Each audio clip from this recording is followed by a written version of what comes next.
Merci Didier Deschamps. Merci beaucoup. Voilà, c'est le titre de la vidéo aujourd'hui. Merci Didier. Salut à tous les amis, on se retrouve aujourd'hui pour une nouvelle vidéo. J'espère que vous allez bien, moi ça va super. Et aujourd'hui on va parler du grand Didier Deschamps. Voilà, j'ai envie de dire merci Didier. C'est la troisième fois que je le dis en 15 secondes, mais je ne m'en lasse pas. On remercie Didier Deschamps pour tout ce qu'il a fait pour l'équipe de France. La finale aura lieu dimanche. L'équipe de France vient d'éliminer le Maroc en demi-finale de la Coupe du Monde, 2 buts à 0. Et comment critiquer Didier? Je me demande même comment les Français ont-ils pu à un moment donné penser que l'équipe de France pourrait passer à côté de son mondial, tant le sélectionneur a la main mise sur ce groupe et tant on a l'impression que il ne peut rien arriver à une équipe de Didier Deschamps. Didier Deschamps est arrivé à la tête de l'équipe de France en 2012 et quand il arrive en 2012, même si Laurent Blanc avait fait un bon travail après ce qui s'était passé à Nice-Nas avec en 2010 voilà fracture sociale entre l'équipe de France et le public français, voilà, les joueurs se comportent très mal, on en parle même à l'Assemblée nationale, Roselyne Bachelot qui dit que dans l'équipe de France il y a des caïds immatures, et c'est complètement dingue de se dire que 12 ans plus tard, les joueurs de l'équipe de France sont vus comme des exemples, voilà, aujourd'hui Mbappé est un exemple, Griezmann est un exemple, Didier Deschamps vraiment arrive à avoir la main mise sur le groupe et les joueurs ont une discipline absolument incroyable dans cette équipe, et c'est dingue de se dire qu'il y a 12 ans, les joueurs étaient traités de caïds immatures et étaient très mal vus par le public français. Lorsque Didier Deschamps arrive en 2012, comme j'ai dit, Laurent Blanc a fait un travail qui a été plutôt pas mal aussi. Il a amené l'équipe de France en quart de finale de l'Euro, mais on sentait que c'était pas Laurent Blanc qui allait vraiment faire passer un cap à cette équipe, un cap à cette nouvelle génération, parce qu'il y avait une nouvelle génération qui allait arriver. On savait que la France savait former de très bons joueurs, et donc on savait qu'une génération talentueuse allait arriver. Et lorsque Didier Deschamps prend l'équipe de France, il est directement clair dans son discours et dit que les joueurs n'ont plus le droit à l'erreur. Lors de sa première conférence de presse en 2012, il le dit, les joueurs, après ce qui s'est passé il y a 2 ans en Afrique du Sud, les joueurs, sur le point de vue du comportement, n'ont plus le droit à l'erreur. Et je pense que ça a été un déclic pour beaucoup de joueurs. Il y a beaucoup de joueurs qui foutaient un peu le bordel dans cette équipe, et il y en a beaucoup qui se sont dit, ouh, Didier Deschamps, c'est pas Domenech, et si on fait une erreur, même si on est des cadres, même si on est des grands joueurs, on va sortir de cette équipe si on fait les cons, et si on déséquilibre le collectif. Et donc, Didier Deschamps, pour moi, il a vraiment réussi à rassembler le public français avec son équipe. Il a vraiment réussi à réunir vraiment le public français autour de l'équipe de France, une équipe de France qui, même à l'Euro 2012, lorsque Laurent Blanc avait un peu changé les choses, c'est vrai que Laurent Blanc a su mettre en place des choses plutôt positives, le public français n'était pas forcément emballé. Lorsque Didier Deschamps arrive, les Français ne sont pas vraiment emballés, mais voir une légende de l'équipe de France, ancien capitaine de 98 tout de même, arriver sur le banc de l'équipe de France, beaucoup ont vu ça comme un renouveau, comme quelque chose d'intéressant, mais les gens n'étaient pas encore emballés. Et l'emballement des gens, l'emballement populaire et la réconciliation entre le peuple français et l'équipe de France, ça s'est pas passé lorsque Deschamps est arrivé, parce que c'est bien beau de parler quand on est dit Deschamps, mais il faut agir. Et je pense que la réconciliation, elle est arrivée le jour de France-Ukraine. Voilà, l'équipe de France perd le match en Ukraine 2 buts à 0. Là, encore plus de fractures. On se dit, ça y est, ça va être le drame. France-Bulgarie se répète de 93, ça se répète encore une fois. On va pas se qualifier pour la Coupe du Monde, comme ça nous était arrivé en 94, c'est terminé. Et finalement, l'équipe de France, grâce à son caractère, grâce à la mentalité que Didier Deschamps a inculquée à cette équipe, parvient à renverser la situation et à se qualifier pour la Coupe du Monde. Victoire 3-0, doublé de Mamadou Sakho, but de Karim Benzema qui se réconcilie aussi un peu avec le public français. Benzema, parce que ça n'avait pas toujours été extraordinaire, même à cette époque-là, entre l'équipe de France et lui. Et l'équipe de France se qualifie pour la Coupe du Monde après avoir perdu le match aller 2-0. Et là, on s'est dit, il se passe quelque chose. Cette équipe-là, il y a 2 ans, elle ne serait pas revenue. Cette équipe-là, sous Domenech et même sous Laurent Blanc, elle n'aurait pas remonté une situation comme ça, 2 buts à 0, surtout que les médias avaient été très durs envers l'équipe de France parce que le match aller face à l'Ukraine avait été complètement catastrophique, Koscielny prend rouge, etc.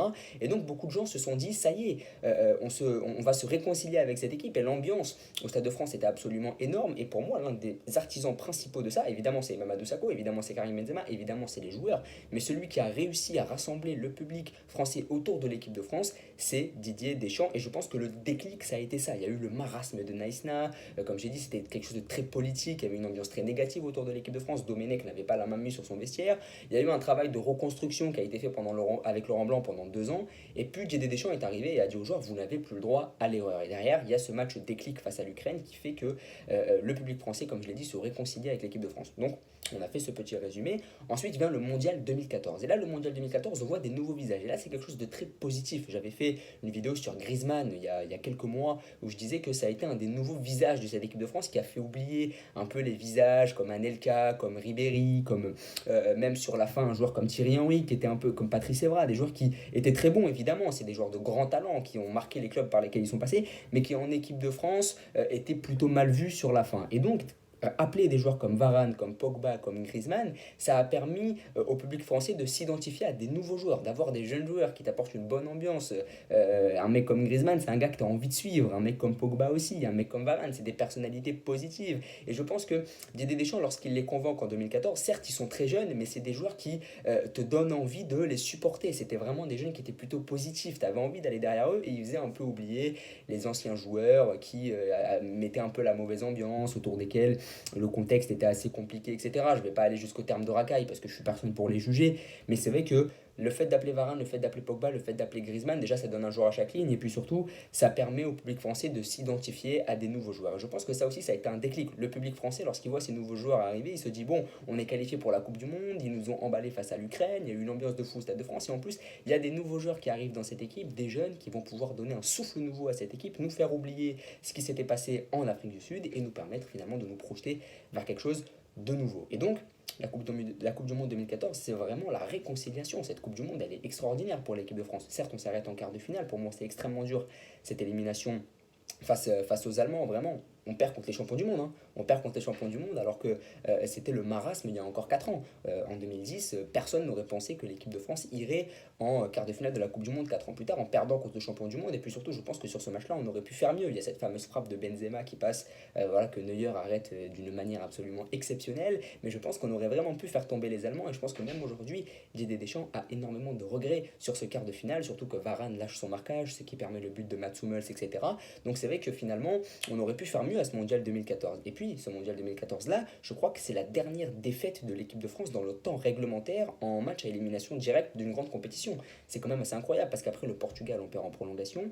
Et la Suisse à l'Euro 2021, on perd en prolongation aussi. Et là, j'espère qu'on va battre l'Argentine dimanche. Donc c'est assez incroyable de se dire que c'est la dernière défaite de l'équipe de France dans le temps réglementaire d'une grande compétition. Donc là aussi, c'est absolument extraordinaire. Je pense que cette Coupe du Monde, elle a permis aussi aux Français de se rassembler dans une grande compétition autour de l'équipe de France. Et comme on le sait, les Coupes du Monde, à la base, c'est des trucs qui sont faits en été, etc.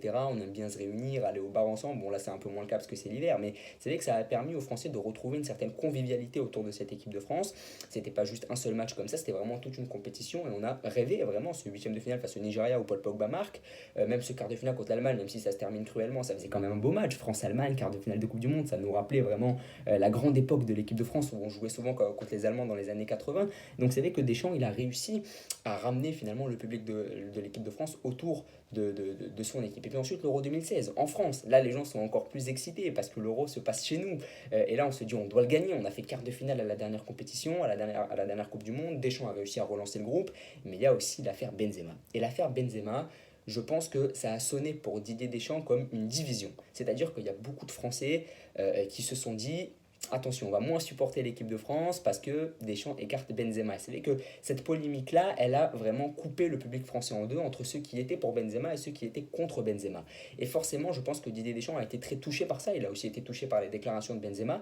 Mais je pense que cette affaire Benzema, elle symbolise beaucoup et elle montre beaucoup de choses sur le management de Didier Deschamps. Didier Deschamps, il a dit Benzema. Certes, pour moi, dans sa tête, il s'est dit Benzema est certes le meilleur joueur de l'équipe de France, c'est un joueur de grand talent, il vient de gagner la Ligue des Champions avec le Real, mais si tu parles mal du sélectionneur, si tu as un mauvais comportement, si en fait tu n'es pas au-dessus du groupe, je pense que c'est ça que ça symbolise pour Didier Deschamps. Je pense qu'il a voulu montrer aux autres joueurs avec cette affaire-là qu'aucun joueur n'était au-dessus du groupe et que, comme il l'avait dit lors de sa première conférence de presse en 2012, aucun joueur n'est au-dessus du groupe. Et je pense que cette affaire Benzema, c'est le symbole que pour Didier Deschamps, aucun joueur n'est au-dessus de ça et que si tu fais une mauvaise déclaration dans la presse, si tu as une affaire judiciaire sur le dos, tu ne viendras plus en équipe de France et qu'il faut un bon comportement en dehors du terrain et aussi dans la presse. Et je pense que les déclarations de Benzema lui ont fait très très mal, on ne reviendra pas dessus parce que c'est extra sportif et je ne parle que de football, mais je pense que cette affaire Benzema, elle a montré à tout le groupe que personne n'était au-dessus des polémiques et personne n'était au-dessus du collectif. Malgré ça, malgré le fait qu'ils se soient privés du meilleur attaquant français, ils ont réussi à aller en finale de l'Euro 2016 et défaite extrêmement cruelle. Il a fallu qu'Eder rentre pour marquer à la 110e minute pour que l'équipe de France perde un match.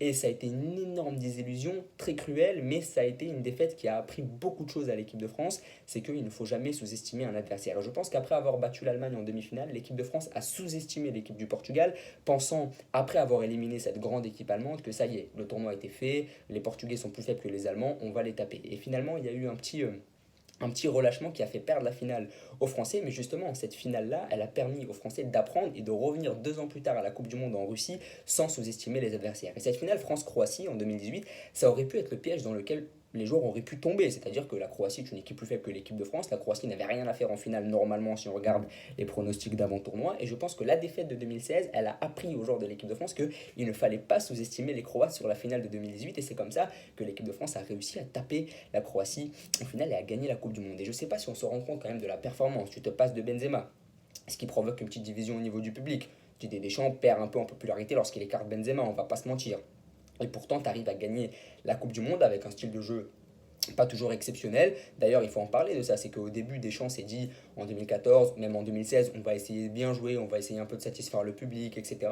Et puis à partir de la défaite, je pense, en 2014 et même la défaite en 2016 où les Portugais jouent moins bien que nous, même en 2014, je ne pense pas que les Allemands jouent forcément mieux que nous. À partir de là, je pense qu'à partir de l'Euro, il s'est dit maintenant, s'il faut bétonner, s'il faut jouer sale, entre guillemets, on va le faire et on ne va pas se gêner. Et je pense que le match contre l'Allemagne en demi-finale de l'Euro 2016, il le symbolise parfaitement. C'est le genre de match où vraiment l'équipe te domine. Les Allemands étaient bien meilleurs que nous, mais on a été clinique avec les 2 buts de Antoine Griezmann. On gagne la Coupe du Monde 2018 et là c'est extraordinaire. 8 ans après Nice, on gagne la Coupe du Monde. Certes, on a un groupe de jeunes joueurs très très talentueux, très très solidaires, mais l'ambiance qu'a réussi à mettre Didier Deschamps dans cette équipe, vraiment la cohésion de groupe, etc., c'est vraiment quelque chose de très intéressant. Je pense que c'est pas à la portée de n'importe quel coach parce que Deschamps, on n'en parle pas assez, c'est un gestionnaire exceptionnel. C'est un gars qui arrive vraiment à manager son groupe, qui arrive vraiment à déceler les incompatibilités d'humeur, qui arrive vraiment à déceler ce qui ne va pas dans un groupe pour mieux changer les choses. Et c'est vrai que on le néglige beaucoup, mais pendant un mois, les joueurs sont amenés à se côtoyer. Et donc, s'il y a une mauvaise ambiance, c'est très très compliqué. Les joueurs vivent ensemble, etc. On l'a vu avec la Belgique, ça a été très très compliqué entre les joueurs. Donc forcément, les performances sur le terrain en ont pâti. Ça s'est fait ressentir sur le rectangle vert. Donc forcément, Didier Deschamps, c'est pour moi un des seuls sélectionneurs qui arrive à mettre en place cette bonne ambiance. Et ça, c'est vraiment extrêmement important lorsque les joueurs sont amenés à vivre ensemble pendant un mois. Il y a eu l'Euro qui a été un fiasco, ça on est d'accord pour le dire, mais je pense que c'est quelque chose d'irrationnel. On mène 3-1 à la 81e minute, tu as les Suisses qui nous mettent 2 buts en 10 minutes, c'est quelque chose de complètement irrationnel, mais je pense que c'est l'une des seules fois où Deschamps a un peu perdu son groupe et c'est une des seules fois où on s'est dit il faut peut-être passer à autre chose. Je pense qu'à partir de 2018, à la fin de la Coupe du Monde, certains ont pensé qu'il allait partir. Et après l'Euro, beaucoup ont pensé qu'il allait partir aussi, parce que ça y est, on avait l'impression qu'il avait un peu perdu son groupe. On a vu des scènes avec Coman, on a vu des scènes avec Pogba. On s'est dit attention, peut-être que le discours ne passe plus. Et en fait, non, pas du tout. À la Ligue des Nations, 3 mois après, il a repris son groupe et ils ont gagné la Ligue des Nations comme ça. Donc c'est absolument extraordinaire la gestion. Et je dis souvent, il ne faut jamais critiquer un choix de Didier Deschamps. À l'Euro, il a été extrêmement critiqué parce qu'il avait un peu perdu son groupe avec les égos, l'affaire Giroud-Mbappé, etc. Et puis finalement, il a réussi à remettre en place tout ça. Et là, on voit que Giroud et Mbappé sont les meilleurs amis du monde aujourd'hui. Et c'est absolument extraordinaire que des joueurs qui ne s'appréciaient pas vraiment il y a quelques années deviennent presque les meilleurs amis. Et pour moi, ça, c'est l'œuvre de Didier Deschamps. C'est que avant de manager des joueurs de football, tu manages des hommes. Et ça, Didier Deschamps l'a très très bien compris, surtout quand les joueurs sont amenés à vivre ensemble. Et j'aimerais dire merci Didier. Et s'il veut rester jusque 2040-2045, qu'il reste. Vive Didier. Pour moi, Didier Deschamps est la plus grande légende de l'histoire du sport français. Et pour moi, il n'y a aucun débat. Tout ce qu'il arrive à faire, c'est incroyable. Pour moi, c'est vraiment un gestionnaire exceptionnel.